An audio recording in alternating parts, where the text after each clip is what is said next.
Hooker came out of the game with ribs there. They're being evaluated now, and I'll have more answers for you tomorrow. But just looking over at the game, sloppy all around. Too many mistakes throughout the game against a good team. A couple turnovers offensively that hurt us. Any game against a good team, you can't have turnovers. I was very aggressive there at the end of the half on 4th and 1, going for it. It did not work out, and then, we had a delay a game going into that, and then after that, when they get the ball, penalties to give them the opportunity to get points. So instead of us getting points at the end, they get it. So that kind of turned things around. So we got to do a better job there, and so that's that. Were we disappointed a little bit? It seemed like you guys had maybe been making some strides last few weeks. The games were pretty competitive. What changed today? Yeah, it was just it's sloppy. You look at the whole thing. You have 10 penalties, 2 turnovers, some big plays were given up. We weren't very good on 3rd down offensively. That's where we had been better the past couple of weeks. What were we, 2 of something? I think it was 2 of 12, whatever. So that's never going to be good enough. So there's a lot of things. It was a sloppy game all around. You guys feel like you had them ready, considering all those factors? Yeah, we were ready. Yes. That first drive, it was like 70 yards. I think it was maybe you ended up with 188. What changed after that? The fumble by DK. Well, you have a fumble, and then you have 3 3-and-outs. And I think I'll say this: I think Tony Pollard did a great job running the football today. Very physical. It was blocked well up front, but then you have the couple of 3-and-outs there, so you don't get as many touches. You like the way we're running the football there. So we got to be more consistent. That was a great start. If you look at our games, I think we've been doing a nice job starting the games with the drives offensively, but you can't have 3 3-and-outs. That really hurts. Last week, Cam was able to kind of get some momentum going with some rollouts and throwing on the move, and also with his legs. Why wasn't there much of that involved? Well, I think if you look at, like I just talked about, there's 4 3-and-outs during the game, so you can't get in rhythm there as you go. Your 11-play drive to start the game, and then obviously there was the turnover, and then 3 3-and-outs, and then we moved the ball down there at the end of the half to get an opportunity when we go for it in 4th and 1, and then after that, we didn't really get anything going. We finished the game on a couple of downs going for it, and then. It seemed like, too, that that you settled for a lot of short passes, check downs, and things like that, where they're just not open options down the field. Yeah, I think they took certain things away. I think we missed a couple opportunities there. I think we dropped a couple balls throughout the game. So it was just, we got to do a better job all around. It was sloppy. How frustrating the penalties, especially the ones that keep drives alive? Yeah, that's critical. Penalties that get them points. I think there's 2 scores they have at the end of the half, and then the beginning of the second half. That penalties, extended drives, certain things like that, and you understand. When you got a kicker like that too, we can't have that. You have more personal fouls than points. What do you think about the discipline part of the penalties, particularly after the whistle? Yeah, we can't have those penalties. It's unacceptable. We can't be doing it. It's hard enough to win and to stop teams defensively and move the ball offensively. We've had the past couple of weeks, I'd say, way too many penalties. Did you get an explanation from Julius about what kind of started that fight there? No, I did not. No, I did not. I'll look it on tape and see what I do not know that.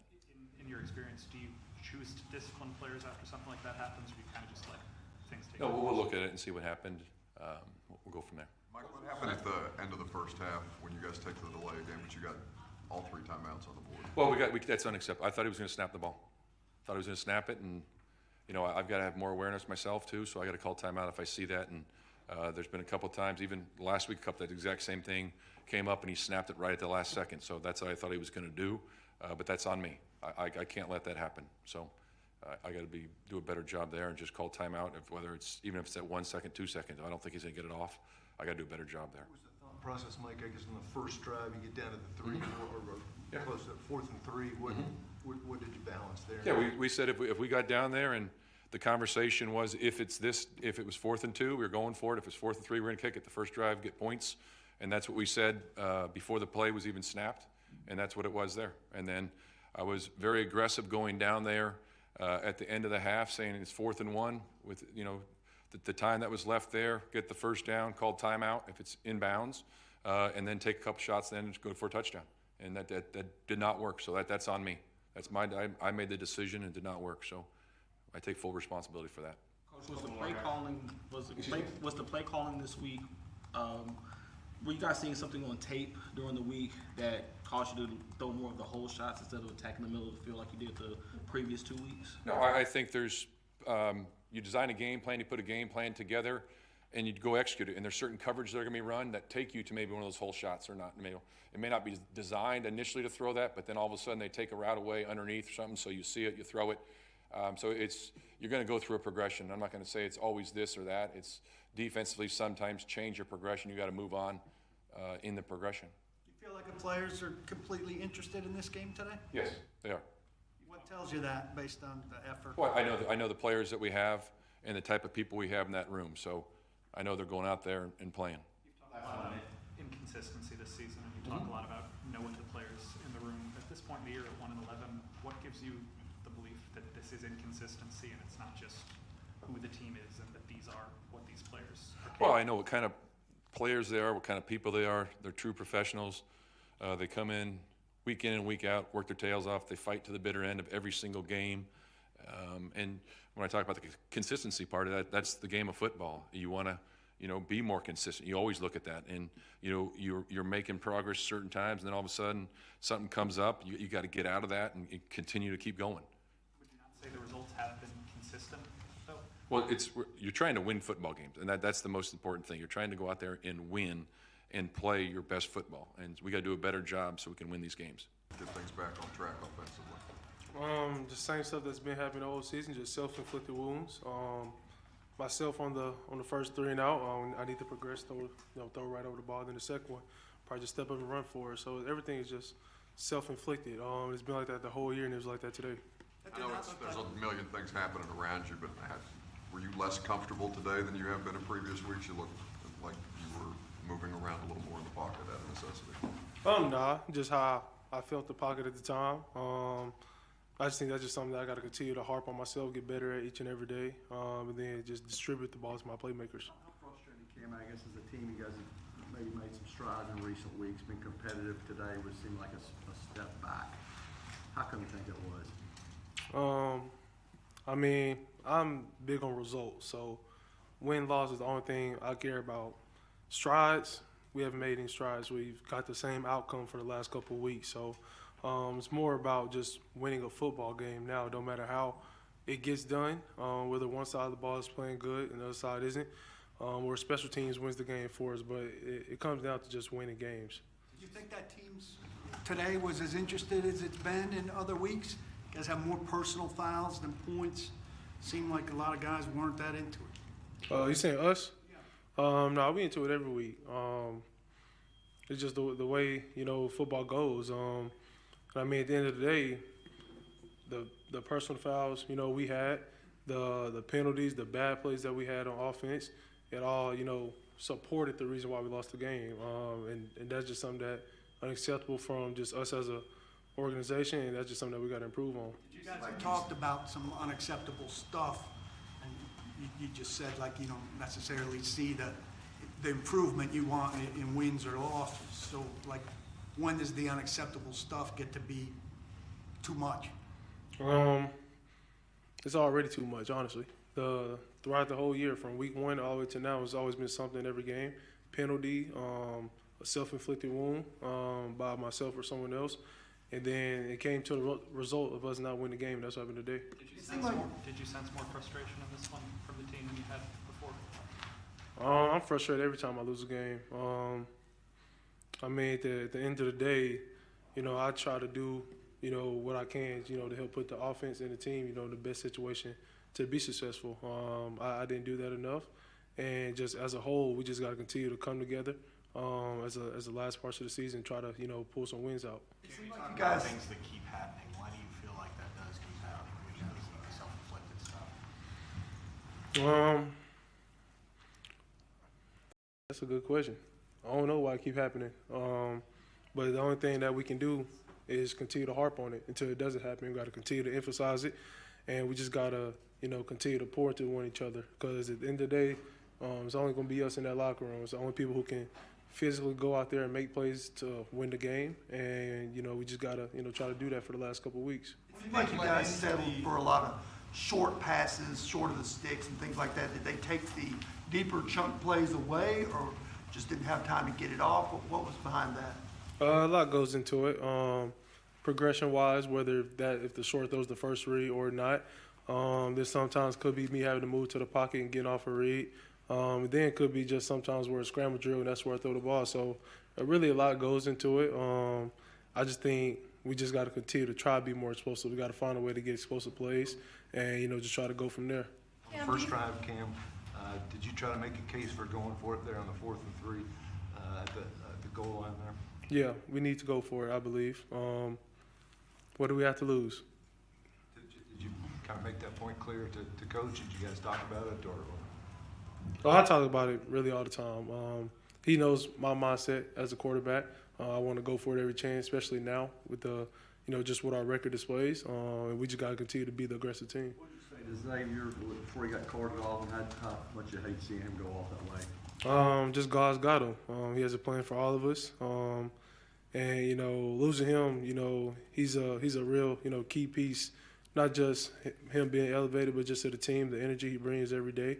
And that's sad, to see that, when your homeboys to go out like that. But you see the guys who came over there and helped him up. You see the guys, just on the knee, on the sideline praying for him.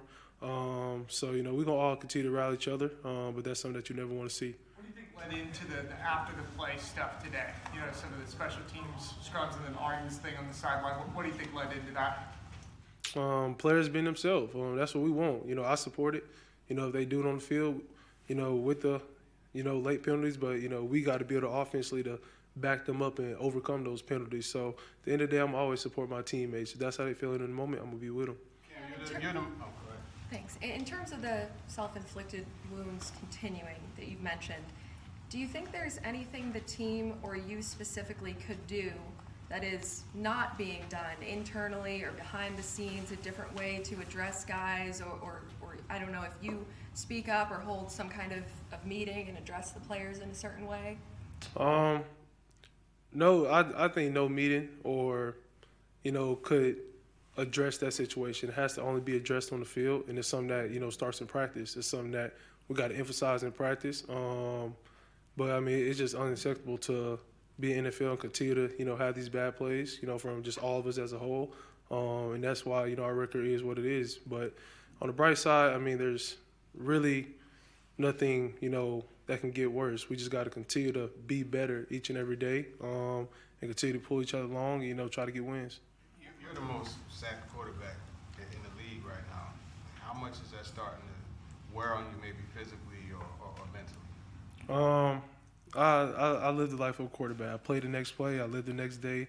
I like to live my life one day at a time. So how I'm feeling, it really, doesn't bother me. Someone in the world has it a lot worse, than I have. So that's just how I put it in perspective. I'm very blessed. God's blessed me with the ability to do what I love for a living. Not a lot of people get the chance to say that. He's given me the ability to, play football.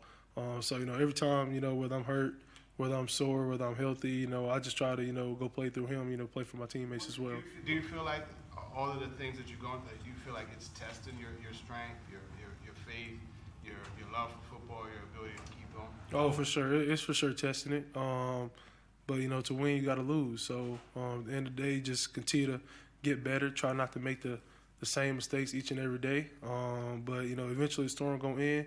And, all of us in the locker room will remember all this moment. We'll remember the guys who's on the team this year. And, we'll be excited for the future. It's not often that a team gets 4 straight home games as you guys did this season. How disappointing is it to kind of go 0 during that 4-game stretch here at home? It's very disappointing. The fans are a big reason why, we a lot of us play this game. The excitement they bring, the joy they bring, even the negativity they can bring, that's all part of the job. So,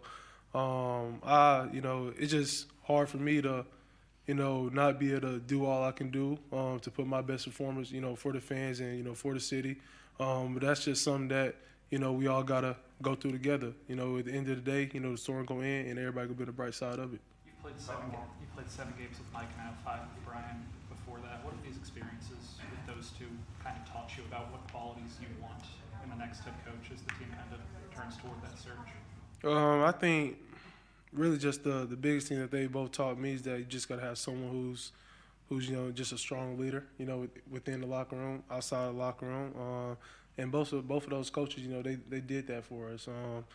But they got to continue to connect with the players on all three phases, not just one side of the ball. Then we just want a coach who's going to come in and be himself, hold the team to the standard that he holds himself, and we all going to rally behind him.